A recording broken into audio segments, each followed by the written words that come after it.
Assalamualaikum warahmatullahi wabarakatuh. Waalaikumsalam warahmatullahi wabarakatuh. Jamaah oh jamaah. Alhamdulillah. Alhamdulillahirabbil alamin. Allahumma sholli ala sayyidina Muhammad wa ala ali sayyidina Muhammad. Alhamdulillah pagi hari ini kita ketemu lagi di Islam itu indah. Alhamdulillah seperti biasa saya sudah bersama Ustadz Maulana, Masya Allah. Ada Ustazah Nada juga, Ustadz Syam juga. Alhamdulillah sehat ya. Masya Allah. Jamaah yang dimuliakan Allah, wanita adalah makhluk yang spesial. Terutama terbukti semuanya dalam Islam kalau kaum wanita itu sangat diangkat derajatnya. Begitupun dengan cara beribadahnya, katanya sih ada yang spesial di dalamnya. Emang kira-kira apa ya yang membedakan ibadah laki-laki sama ibadah perempuan yang katanya juga spesial? Nah pagi hari ini kita bahas, tema kita adalah sholat wanita memang berbeda. Bedanya apa sih kira-kira? Coba kita bicara Tanya dong, memang berbeda. Oh ya benar-benar.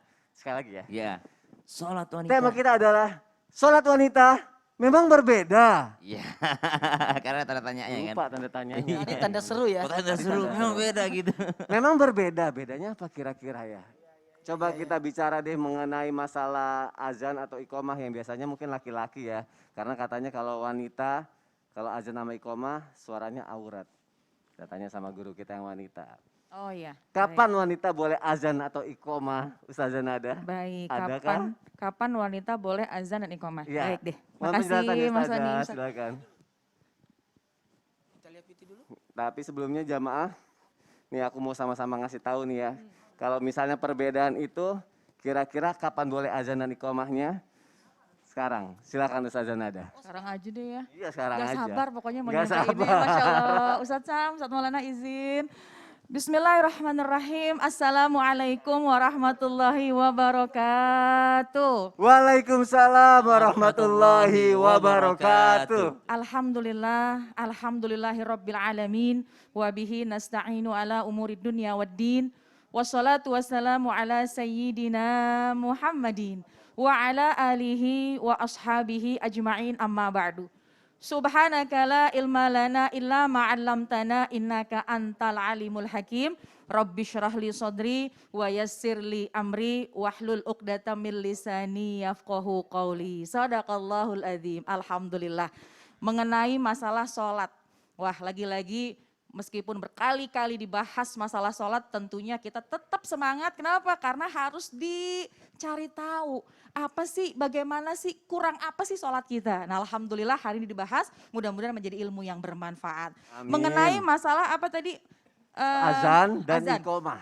Baik, azan dan iqomah. Gimana nih, perempuan boleh nggak azan? Dalam 4 imam mazahib ya, Imam Abu Hanifah, kemudian juga Imam Maliki, Imam Syafi'i, Imam Hambali, ini memang sepakat bahwa yang namanya azan ini atau muazin ini disyaratkan hanya untuk kaum laki-laki. Jadi perempuan tidak bisa, bukan tidak bisa, artinya tidak disyaratkan untuk mengumandangkan azan. Karena syarat sahnya azan yaitu Islam, baligh, berakal, dan juga laki-laki. Nah jadi perempuan ini tidak disyaratkan dan juga tidak diharamkan. Jadi kalau misalnya mau azan silahkan aja.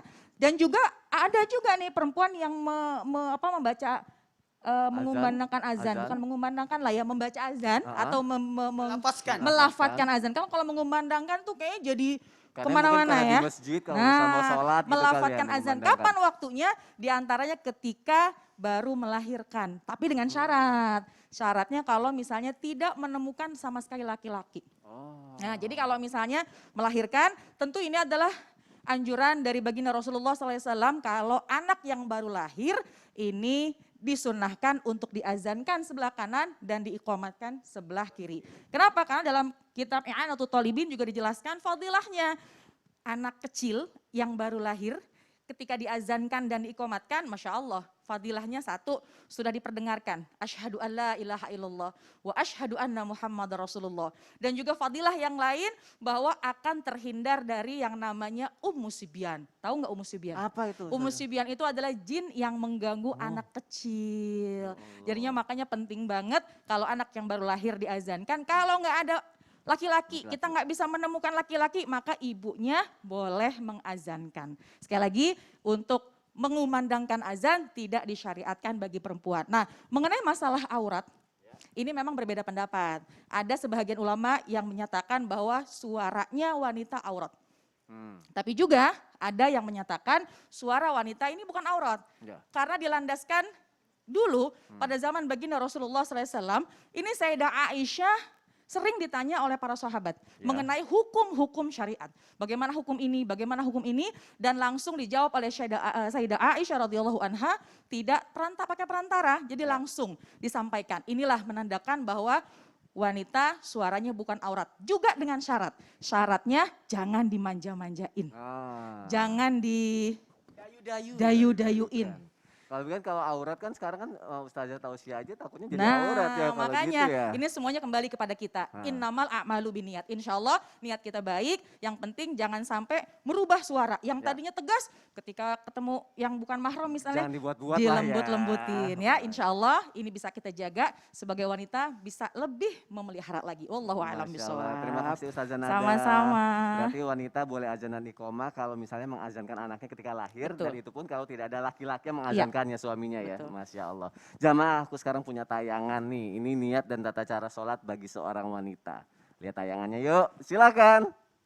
أصلي فرض الصبح ركعتين أداء لله تعالى.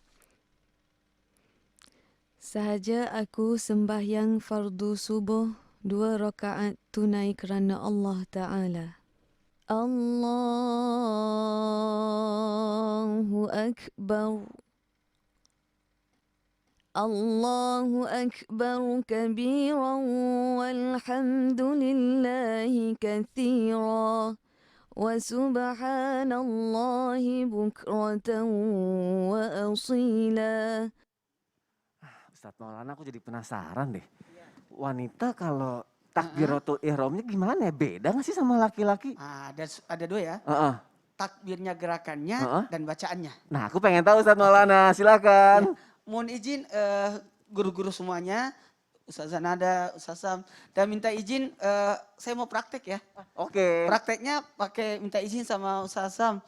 Bisa dipanggil istri tercintanya. Saya. Oh, boleh dong. Karena kan harus dipraktekkan. Iya dong. Pakai Nah, model, mohon pakai izin model. langsung saja izin. Silakan, Ya, silakan. nggak apa-apa. Jihan, silakan. Masya Allah. Di samping Ustazah aja. Oh, Ya, gitu. Ustazah di situ ya. Jadi mohon izin Ya. kepada semuanya. Kita langsung praktek ketika wanita, jadi nggak usah pakai sejadah karena cuma takbir. Ya, tata cara takbiratul ihramnya. Jadi takbiratul ihram itu lapasnya harus 9 huruf kedengaran. Allahu Akbar. Jadi ada 9 huruf. Kemudian mohon izin ke angkat tangannya, dan untuk angkat tangan sebenarnya tidak ada perbedaan, tapi kita harus lihat dari segi apa? Segi adabnya. Karena wanita itu harus menutup aurat. Auratnya itu kan dari lekukannya, warnanya tidak boleh, kemudian terlalu ketat. Jadi mukena yang dipakai atau pakaian sholat yang dipakai adalah pakaian sholat yang menghindarkan daripada kelihatan 3 tadi itu. Warna, lekukan, dan apalagi tidak cukup. Ya, coba bismillahirrahmanirrahim. Takbir dulu Jihan, Masya Allah. Allahu Akbar. Ini udah benar ya. Allahu Akbar. Ya. Jadi pada saat itu, jadi takbir itu ada 2 dalam salat. Kembali diingatkan, yang pertama takbiratul ihram, dan yang kedua takbiratul intiqal. Yang dibahas ini adalah takbiratul ihram, ada takbir yang diserta dengan niat. Jadi sebaiknya pada waktu takbiratul ihram itu di situ berniat. Posisinya, mohon maaf, mohon izin, ini sebenarnya kan rata-rata umum, yang laki-laki perempuan sebenarnya di bawah daun telinga. Lalu ini jari-jarinya agak dilekukin, supaya menghadap kiblat. Sekali lagi, Allah, jadi jangan gini.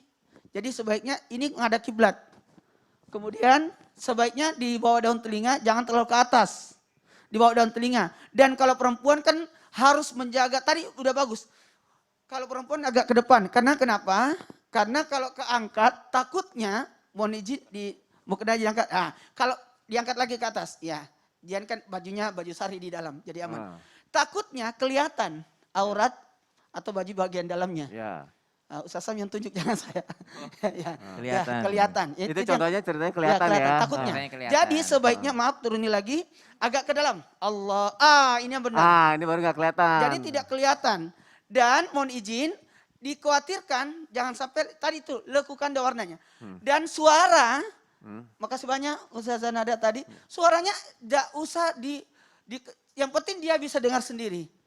Sekali lagi yang penting dia bisa dengar sendiri, karena memperdengarkan takbir itu untuk dirinya, kecuali kalau dia harus jadi imam, akan memperdengarkan makmum yang di belakangnya. Oke. Dan itu pun makmumnya kan perempuan juga. Iya. Jadi aman. Jadi pada posisi ini bagus ya, jadi mantap. Jadi Allah bersamaan. Coba Ustaz Sam yang bacain jihan yang takbir. Allahu Akbar. Ulanglah. Bersamaan ya. Allahu Akbar. Iya gitu. Jadi bersamaan. Jadi takbiratul ihram itu adalah takbir yang disertai dengan niat di dalamnya. Nah, jadi itulah perbedaan takbiratul ihram dan takbiratul intikal. Jadi kalau takbir intikal itu peralihan dari bawah ke atas, peralihan dari pergerakan. Tapi dalam hal ini harusnya kita sikapi kalaupun ada yang berbeda dan sebagainya. Sebenarnya aman. Aman, tidak ada masalah. Cuma itu saja. Kita harus menjaga karena berhubungan dengan aurat berhubungan ya. dengan aurat tadi. Masya Makasih banyak Allah. Jihan, Ya, Masya Allah. Jihan silakan Sama-sama, duduk. Kamu Banyak. kalau habis takbir jangan gini-gini sayang. Ya Ustaz Syam, Ustaz Syam boleh Ustaz kembali Syam. lagi ke sana Ustaz, Jihan duduk. Jangan kembali. Senang. Ustaz Sam mau ikut aja. Maunya dekat istri mulu. Makasih banyak Jihan ya. Jihan Masya makasih Allah. ya, Jihan. Ustaz Maulana juga makasih Oh, ya iya. untuk penjelasannya. Masya Allah. Itu tadi kira-kira cara takbiratul ihram pada perempuan ya, jamaah yang ada di rumah ya. Kalau takbiratul ihram udah, sekarang emang beda Ustadz Syam. Apa tuh? Cara suaranya, tadi kan Ustadz Maulana bilang ya cukup dia sendiri yang dengar gitu kan. Nah kalau lagi misalnya waladolin, amin, itu Ya, ikut ya, apa ya. enggak tuh? Ya benar Iya, juga iya, ya. kan? iya, iya, Kan iya. lagi berjamaah. Oh, lagi berjamaah. Biasanya kan kita laki-laki kan kencang-kencangan. Kencangan, Saya dulu amin. Waktu di pesantren paling kencang suara saya.